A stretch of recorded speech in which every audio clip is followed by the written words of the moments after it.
అన్నీ ఉన్న అల్లుడి నోట్లో శని సామెత ఎక్కడైనా విన్నారా? ఇవన్నీ చూస్తుంటే నాకు అలానే అనిపిస్తుంది. కళ్ళ ముందు అన్నీ ఉన్నా కానీ ఏమి తినలేని సిచ్యువేషన్ నాది. చాలా డల్గా ఉంది. మెయిన్ దిగులుగా ఉంది. అసలు ఎక్కడ చేరిస్తే బాగుంటుందా, ఎక్కడ బాగుంటుందా అని ఇదే టెన్షన్ తోటి కొన్ని రోజుల నుంచి అయితే సెర్చ్ చేస్తున్నాము. ఇంత మంచి మూమెంట్లో కూడా ఇంత డల్గా ఉండడానికి రీజన్ ఏంటబ్బా? ఇవన్నీ పెట్టుకొని రెడీ అవుదాము అనుకున్నాను. కనీసం వాటిలో కొన్నైనా సరే పెట్టుకొని రెడీ అవుదాము చక్కగా అందంగా అనుకున్నాను. బట్ ఇలా రెడీ అవ్వాల్సి వచ్చిందనమాట. అసలు ఏం జరిగింది ఏంటనేది ఈ వ్లాగ్లో ఉంటుంది. ఖచ్చితంగా చూడండి. లైక్ కొడుతూ అలా అలా వింటూ అలా అలా నాకు సజెషన్స్ కూడా ఇవ్వండి అబ్బా. ఓకేనా? మెయిన్ ఏమైంది అంటే మా బుజ్జిగాడికి 3 కంప్లీట్ అయ్యి 4th ఇయర్లోకి ఎంటర్ అయ్యాడు కదా. మరి ఏం చేయాలి, ఏం చేయాలి, నెక్స్ట్ ఫార్వర్డ్ స్టెప్ ఏంటి ఏంటి తెలీదా? నేనే సుదీర్ఘ ఆలోచనలో ఆలోచించి వాళ్ళని వీళ్ళని సజెషన్స్ అడిగి ఒక ఫైనల్ డెసిషన్కి అయితే వచ్చేసేసాను. మరి నేను తీసుకున్న నిర్ణయము సరైనదా కాదా అనేది ఖచ్చితంగా కామెంట్ చేయండి. ఓకేనా? మెయిన్ ఏమైంది అంటే జూన్ ఎంటర్ అయిపోయాం కదా, అంటే మే తర్వాత జూనే కదా, అది అందరికీ తెలిసిన విషయమే. అయితే జూన్ మనకి 12 కూడా వచ్చేస్తుంది.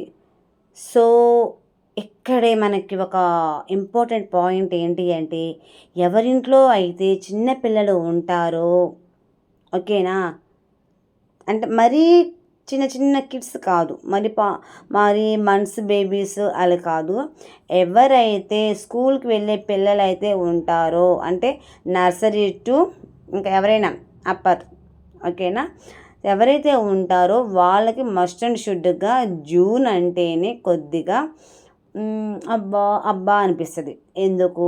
మే అంతా ఫుల్ హ్యాపీగా జోష్గా అమ్మమ్మ వాళ్ళ ఇంటికి వెళ్ళడము, నానమ్మ వాళ్ళ ఇంటికి వెళ్ళడము, చుట్టాల వాళ్ళ ఇంటికి వెళ్ళడము, లేకపోతే ఇంట్లో ఏసీ రూమ్లో మంచిగా పేరెంట్స్ తోటి ఆడుకోవటాలు ఇవన్నీ ఉంటాయి కదా. సో మా బుజ్జిగాడికి కూడా 3 years నుంచి అలాగే కొనసాగిందనమాట. సో ఇప్పుడేంటి అంటే లేటెస్ట్గా మే 21కి 3rd కంప్లీట్ అయ్యి 4th ఇయర్లోకి ఎంటర్ అయిన సందర్భంగా మనం ఏం చేయాలి? అమ్మ పిల్లలు ఏం తెలీదా మీకు? అన్నీ నేనే చెప్పాలా? ఇంకా మీరేమైనా చిన్నపిల్లలా? చెప్పండి. యాక్చువల్లీ నేను ఇప్పుడే వాడి విషయంలో చాలా నిర్లక్ష్యం అయితే చూపించాను. ఎందుకు అంటే అతి గారాబంతో అప్పుడే కాదులే అన్నట్లుగా చాలా ఓవర్గా చేశామని నాకు తెలుసు. ఇదంతా మా వారి నిర్లక్ష్యమే. చిన్నపిల్లవాడు కదా, అప్పుడే ఎందుకు అని చెప్పేసి ఇప్పటిదాకా తీసుకొని వచ్చాడు. సో ఇప్పటికైనా సరే కళ్ళు తెరిచి మనము తిరుగుదాము, ఎక్కడ బాగుంటుంది ఏంటి అనేది. సో ఈ టెన్షన్ అంతా వద్దు, బ్రీఫ్గా చెప్పిస్తాను, వినండి, చూడండి. ఏంటి అంటే స్కూల్లో జాయిన్ చేయాలా. స్కూల్లో లాస్ట్ టైం నారాయణ టెక్నో స్కూల్లో అడ్మిషన్ కూడా తీసుకొని ఎందుకు క్యాన్సిల్ చేసుకున్నామనేది కూడా నేను నెక్స్ట్ వీడియోలో అయితే నేను చెప్తాను. ఓకేనా?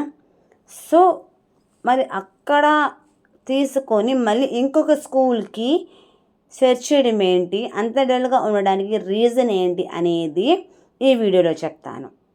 ఓకేనా?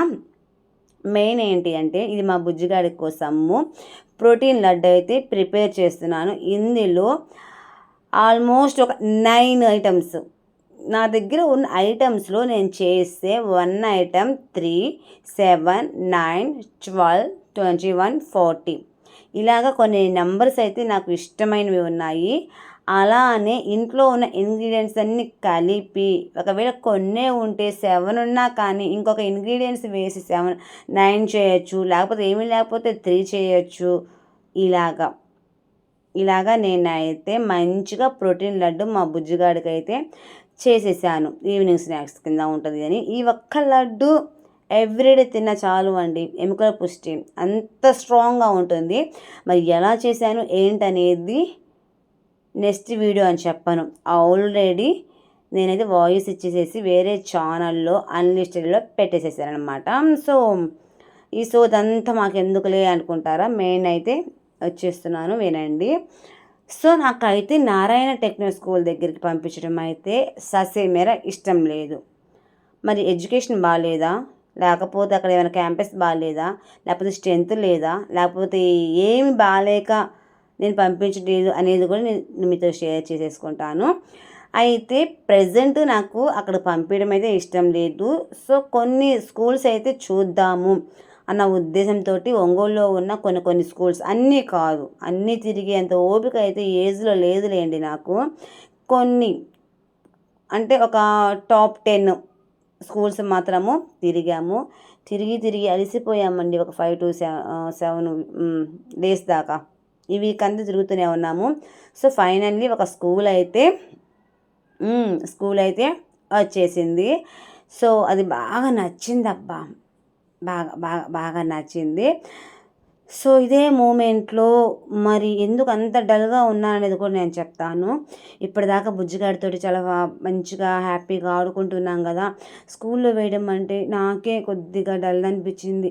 మళ్ళీ బుజ్జిగాడు స్కూల్కి వెళితే ఇంట్లో అల్లరి తగ్గిపోతుందేమో.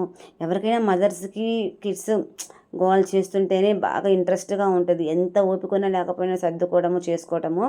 కానీ ఈ ఫంక్షన్కి అయితే వచ్చానే కానీ అందరూ ఎంజాయ్ చేస్తున్నారు. నేను మాత్రం చాలా డల్ అయిపోయాను. నేను ఆల్రెడీ సీరియస్ ఐటమ్స్ చూపించాను కదా, ఆ ఐటమ్స్ కూడా ఏమి వేసుకోకుండా జ్యువెలరీ నేను సింపుల్గానే రెడీ అయిపోయాను. అబ్బా మామూలుగా ఫంక్షన్స్ అంటే నాకు ఎంత ఇష్టమో, అది అయిన వాళ్ళ ఫంక్షన్స్ అంటే ముందు ఉంటానన్నమాట.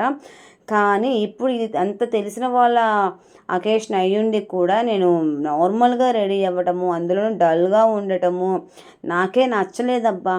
జస్ట్ ఆ కేక్ కటింగ్కి దూరంగా ఉండి అలా వీడియో తీసుకోవాల్సిన సిచ్యువేషన్స్ అయితే వచ్చింది. ఎందుకంటే ఆల్మోస్ట్ నాకు తిరగడం వల్ల ఈ సమ్మర్కి నా ఫేస్ అంతా కాస్త బ్లాక్ షేడ్ వచ్చేసింది. ఇంకోటి ఏంటి అంటే బుజ్జిగాడిని స్కూల్లో వేస్తే మళ్ళీ అలవాటు పడతాడా లేదా, ఎలా ఉంటుంది. ఈ మధ్య నేనేం చేస్తున్నాను అంటే ఇన్స్టా బాగా చూస్తున్నాను. ఆ ఇన్స్టాలో ఎక్కువగా ఫస్ట్ డే స్కూల్ కిడ్స్ వెళ్ళేటప్పుడు చాలా గొడవ చేసేస్తున్నారు, చాలా అల్లరి చేస్తున్నారు, ఏడుస్తున్నారు. నాకు అదే మైండ్లో ఉండిపోయిందండి. అమ్మో నా బిడ్డ కూడా అలా ఏడుస్తాడేమో, నా సిచ్యువేషన్ ఏంటి. ఇన్ఫ్యాక్ట్ తల్లులు కూడా బాగా ఏడుస్తున్నారనమాట. అదంతా చూసి నాకైతే బాగా భయం వేసేసిందనమాట. సో అదంతా మైండ్లో పెట్టేసేసుకొని ఇక్కడైతే ఈ అకేషన్స్లో, ఈ బర్త్డే ఫంక్షన్స్లో నేను ఎంజాయ్ అయితే చేయలేకపోయాను. సో ఫ్రెండ్స్ అది అండి, ఇక్కడ తినడానికి ఇన్ని ఐటమ్స్ ఉన్నా కానీ ఒక్కడ కూడా తినలేని పరిస్థితి అనమాట నాది. అది జరిగిన ఇష్యూ. మరి బుజ్జిగాడికి ఏ స్కూల్ జాయిన్ చేద్దాం అనుకున్నాను, నారాయణ టెక్నిక్ స్కూల్లో అడ్మిషన్ తీసుకొని కూడా ఎందుకు మళ్ళీ వేరే స్కూల్ అనుకుంటున్నాను అనేది ఖచ్చితంగా నెక్స్ట్ వ్లాగ్లో అయితే ఉంటుంది. ఖచ్చితంగా మీ బ్లెస్సింగ్స్ కూడా నా బిడ్డకి ఇవ్వండి. అలాగే మీ సపోర్ట్ కూడా నాకు ఎప్పుడూ ఉంటుందని మనస్ఫూర్తిగా కోరుకుంటూ మీ Kalyani Shankara. Okay friends, bye.